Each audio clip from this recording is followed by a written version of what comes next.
રાજકોટ અગ્નિકાંડના પીડિતો હજુ પણ ન્યાયથી વંચિત છે, ત્યારે આજે મૃતકોની માસિક પુણ્યતિથિ નિમિત્તે કોંગ્રેસે બંધનું એલાન આપ્યું હતું, જેને સારો એવો પ્રતિસાદ પણ મળ્યો। રાજકોટવાસીઓ બંધમાં જોડાઈને પીડિત પરિવારની વહારે આવ્યા છે, તો પ્રદેશ કોંગ્રેસના નેતાઓ પણ બંધ પાડવા માટે હાથ જોડી વેપારીઓને વિનંતી કરી હતી। રાજકોટ અગ્નિકાંડને 1 મહિનો પૂર્ણ। કોંગ્રેસના બંધના એલાનને બહોળો પ્રતિસાદ। ન્યાય માટે તડપતા પીડિત પરિવાર રસ્તા પર ઉતર્યા।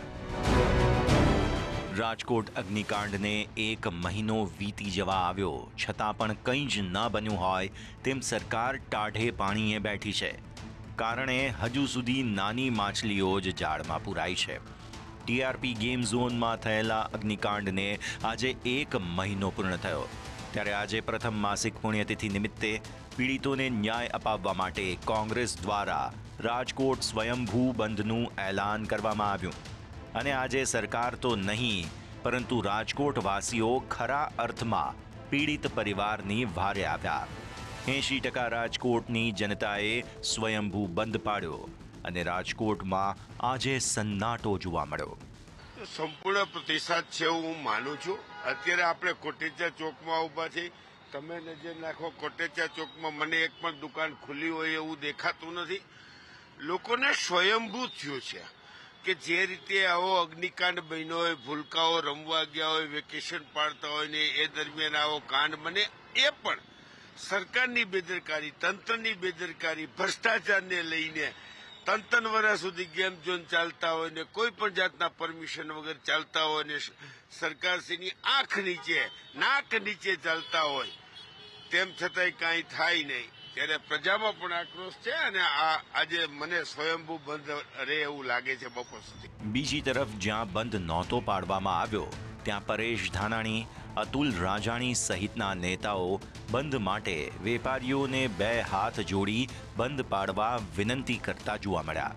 રાજકોટના હૃદયને ચીરનારી ટીઆરપી ગેમ ઝોનની ગમખ્વાર ઘટનાએ કેટલી જિંદગીઓને આગમાં સમાવી દીધી, એને આજે 1 મહિનો વીતો। આ માસિક પુણ્યતિથિ નિમિત્તે કોંગ્રેસ પક્ષે સૂતેલી સરકારને જગાડવા, પીડિત પરિવારને ન્યાય માટે થઈને રાજકોટ બંધની અપીલ કરી હતી અને રાજકોટના જનજને અપીલને ઝીલી સ્વૈચ્છિક રીતે સંપૂર્ણ બંધને સમર્થન આપ્યું છે। એનએસયુઆઈ અને યુથ કોંગ્રેસ દ્વારા શાળાઓ બંધ કરાવવામાં આવી।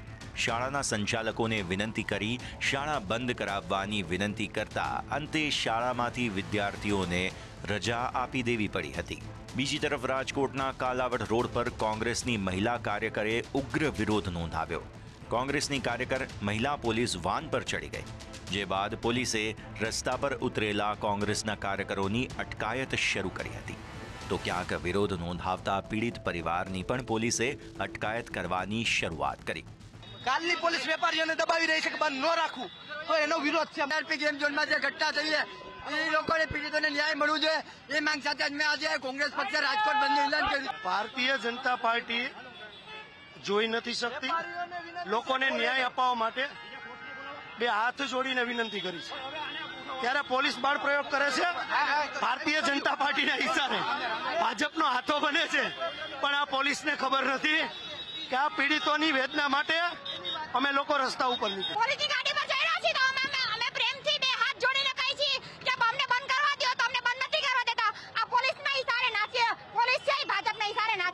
આ બંધના સમર્થનમાં પ્રદેશ કોંગ્રેસ પ્રમુખ શક્તિસિંહ સહિતના નેતાઓ તેમજ સૌરાષ્ટ્રના નેતાઓ જોડાયા છે। આ તકે શક્તિસિંહે પોલીસે જે બળ પ્રયોગ કર્યો તેને લઈને આકરા પ્રહારો કર્યા। પોલીસને બળ પ્રયોગ કરવાનું કહે છે એ વ્યાજબી નથી। હું પણ એક સરકારમાં મિનિસ્ટર હતો। પોલીસ સરકારને પૂછતી હોય છે કે સાહેબ આ આંદોલન, કોઈ પણ આંદોલન ચાલે ત્યારે કે સાહેબ આ આંદોલન ચાલે છે એને કેવી રીતે નિપટીએ। હું હેલ્થ વિભાગનો મિનિસ્ટર હતો, ડોક્ટર્સ આંદોલન કરતા હતા, મેં કહ્યું કે નહીં, બળ પ્રયોગ નહીં કરતા। મેં સામેથી જઈને સંવાદ કરીને એના પ્રશ્નો છે 2 નહોતા પતે એમ તો કહ્યું કે આમાં મારી મુશ્કેલી, એમણે સ્વીકારી, એમના મેં સ્વીકાર્યા, વાત પૂરી થઈ। બળ પ્રયોગ પોલીસનો ન કરાવાય।